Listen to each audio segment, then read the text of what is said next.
হয়েছিল, কিন্তু বিয়ের পর মা কোনো ঘরে পৌঁছায়নি। বাবা তাকে বরণ করে নিজের বাড়িতে নেয়নি, দাদি কোনো দায়িত্ব নেয়নি, আর মা মাঝখানে ঝুলে থাকা একটা মানুষ হয়ে গিয়েছিল। বিয়ের পর একজন মেয়ের একটা ঘর দরকার হয়, কিন্তু আমার মায়ের সেই ঘরটা ছিল না। বাবা সিদ্ধান্ত নিয়েছিল মা থাকবে তার বাবার বাড়িতে, কারণ সেখানে খরচ কম। কিন্তু কেউ ভাবেনি নানার বাড়িতে আগে কতগুলো সন্তান, কত অভাব, কত না বলা কষ্ট জমে আছে। নানার সংসার একটা প্লেট বাড়ল, কিন্তু ভাত বাড়েনি। মা কারো কাছে অভিযোগ করতো না, কারণ সে জানতো এই সংসারেও সবাই নিজের মতো করে চলছে। কেউ বলতো আর একটু সহ্য করো, কেউ বলতো সময় ঠিক হয়ে যাবে। কিন্তু সময় কখনো একজন মেয়েকে ঘর দেয় না যদি মানুষ না দেয়। মা বুঝে গিয়েছিল বিয়ে মানে নিরাপত্তা না, কখনো কখনো বিয়ে মানে আরো বেশি একা হয়ে যাওয়া। নানার বাড়িতে মা বোঝা ছিল, শ্বশুর বাড়িতে মা ছিল দায়িত্বহীন গল্প, আর মা নিজে ছিল নীরব।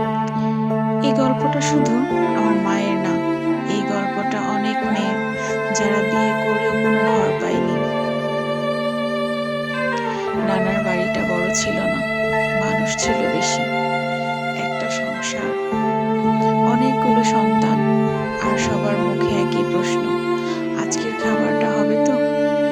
মা সেখানে গিয়েছিল নতুন অতিথি হয়ে না, আরেকটা দায়িত্ব হয়ে। কারো মুখে অভিযোগ ছিল না, কিন্তু চোখে ছিল ক্লান্তি। কারণ অভাব কখনো চেঁচিয়ে আসে না, সে আসে নীরবেই। নানার সংসারে সবাই নিজের মতো করে লড়ছিল, কেউ খারাপ ছিল না, শুধু পরিস্থিতিটা ছিল নিষ্ঠুর। মা নিজের প্লেটটা সবার শেষে তুলত, কারণ সে জানতো এই সংসারে সবচেয়ে সহজে বাদ পড়তে পারে। রাতে সবাই ঘুমালে মা জেগে থাকতো, ভাবতো আমি কারো বোঝা হয়ে গেলাম না তো। মায়ের চোখে তখন স্বপ্ন ছিল না, ছিল হিসাব। কতদিন থাকলে কারো কষ্ট বাড়বে না, কতদিন বাঁচলে কারো উপর বোঝা হবে না। নানার বাড়িতে মায়ের মাথার উপর ছাদ ছিল, কিন্তু ভেতরে নিরাপত্তা ছিল না। কারণ অভাবের ঘরে ভালোবাসা থাকলেও স্বস্তি থাকে না।